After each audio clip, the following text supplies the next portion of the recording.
बिस्मिल्लाहिर्रहमानिर्रहीम। अस्सलाम वालेकुम। खुश रहें, आबाद रहें। परवरदिगार मोहम्मद व आले मोहम्मद के सदक़े में आपके रोज़ी रिज़्क़ में बरकत और इजाफ़ा अता करे और दूसरों के इत्फ़ार परवरदिगार मोहम्मद व आले मोहम्मद के सदक़े में मेरे रोज़ी रिज़्क़ में भी बरकत और इजाफ़ा अता करे। आज मैं जो रेसिपी आपसे शेयर करने लगी हूँ वो है बारबेक्यू शामी कबाब। बारबेक्यू शामी कबाब बनाने के लिए मैंने आज 1 किलो गोश्त लिया है।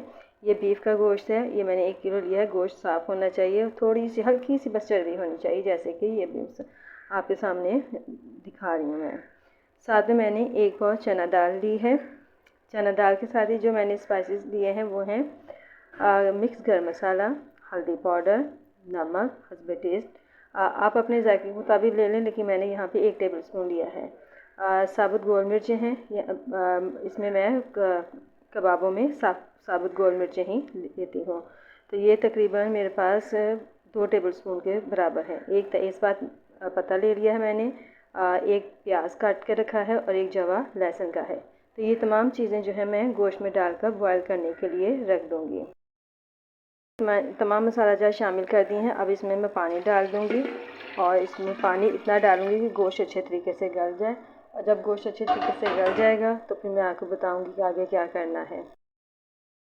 जी, गोश्त हमारा गल चुका है। अब इस स्टेज पे मैं यहाँ पे ये दाल शामिल करूँगी ताकि दाल भी गल जाए। इसी पानी में जिसमें हमने गोश्त गलाया है उसी पानी में मैं दाल शामिल करूँगी ताकि दाल भी अच्छी तरीके से गल जाए। और फिर मैं इसको जब इसका दाल भी गल जाएगी और इसका पानी खुश्क हो जाएगा तो मैं इसको पीसना बताऊँगी कि हम कैसे पीसेंगे इसको। ये देखें जी, हमारा जो गोश्त और दाल थी वो गल चुकी है और अब हम इसको पीस रहे हैं। ये हम इसको परात में डाल के, तो ये देखें हाथ से पीसा जा रहा है। जिसे हम साग घोटते हैं या दाल घोटते हैं, तो ये उससे हमने फिर ये मसाला जो है वो पीस रहे हैं। आप सिल पे भी पीस सकते हैं, हमाम दस्ते में भी पीस सकते हैं या चॉपर में भी, लेकिन मैं यहाँ पर हाथ से पीसने को ज़्यादा बेहतर समझती हूँ कि इससे रेशे जो हैं अच्छे बनते हैं।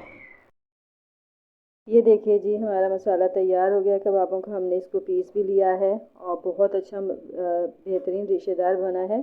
और इसमें मैंने 2 अदद अंडे भी शामिल कर दिए हैं। अब मैंने इसमें ये देखिए होल बना दिया है। यहाँ मैं अब कोयला रखूँगी जो कि मैंने जलने के लिए रखा हुआ है।